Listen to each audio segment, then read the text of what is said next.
बिस्मिल्लाहिर्रहमानिर्रहीम। ज़ाविया बसीरत में मैं आपको खुशामदीद कहती हूँ। आज मैं कामयाबी के कोशिश और कामयाबी के लिए आपको एक बहुत खूबसूरत पॉइंट देती हूँ कि अपना इम्प्रूव योर नॉलेज, अपना इल्म बढ़ाएं।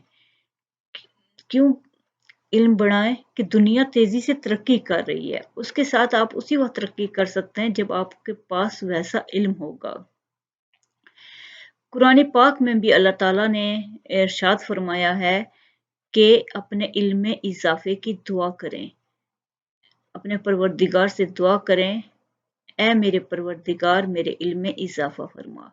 इसी तरह हदीस भी है कि महद से लेकर लहद तक इल्म हासिल करो, यानी पंगोड़े से कब्र तक इल्म हासिल करो। तो ज़माना बहुत तेज़ी से तरक्की कर रहा है। उसके साथ तरक्की करने के लिए उसी वक्त आप तरक्की कर सकते हैं जब आप भी उतना इल्म हासिल करेंगे। जिस तरह खड़े पानी में सरांत पैदा हो जाता है, इसी तरह अगर आप इल्म हासिल नहीं करेंगे तो आपका ज़हन जमूद का शिकार हो जाएगा। अगर ज़माने के बदलते तकाज़ों के साथ इल्म हासिल नहीं करेंगे तो कामयाबी मुमकिन नहीं हो सकती। इसलिए जदीद तालीम ज़रूर हासिल करें। शायर इसी बात को यूं बयान करता है, जदीद तालीम ने किया मुल्कों को निहाल, गायब हुई तू जहां से वहां आया ज़वाल। जिन पर हुए गैब के खजाने मफ्तू, इन कौमों ने ठहराया तुझे रासुल माल। वही कौमें अफराद तरक्की करते हैं जो इल्म हासिल करते रहते हैं।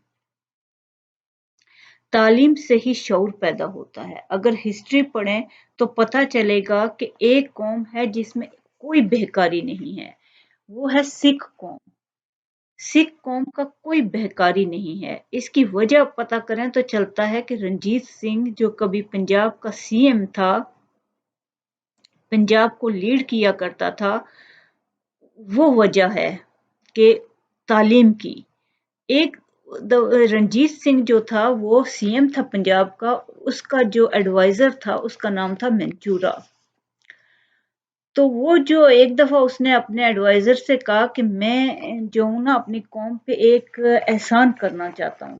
तो उसने कहा अपनी कौम की औरतों के लिए तालीम लाजमी कर दो। उसने कहा कि मैं और एहसान करना चाहता हूँ।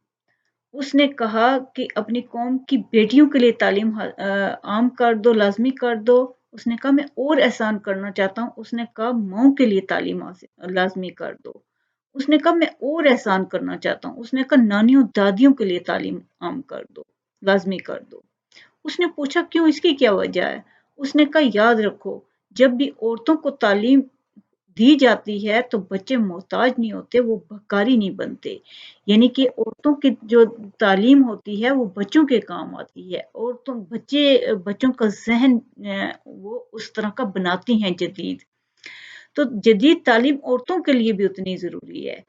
जमूद तोड़ने के लिए तालीम बहुत ज़रूरी है। कौमें तालीम की बदौलत ही आगे बढ़ती हैं और तरक्की की राह पर गामज़न होती हैं। इसी बात को शायर यूं कहता है, जिद्दत हो अफकार में तो कायम कौम का वजूद, जिद्दत हो उलूम में तो टूट जाता है जमूद। हमारे असलाफ ने तरक्की क्यों की थी? क्योंकि उन्होंने तालीम पर जोर दिया था। वो तालीम इतनी हासिल किया करते थे कि आखिरी अय्याम हो, आखिरी टाइम हो भी नज़ा का आलम हो, तब भी वो अपनी किताबों में महव होते थे। इसीलिए इकबाल भी कहते हैं, तुझे अबा से अपने कोई निस्बत हो नहीं सकती, कि तू गुफ्तार वो किरदार वो साबित, तू साबित वो सयारा। अपने आप को जदीद तालीम से आरास्ता करें।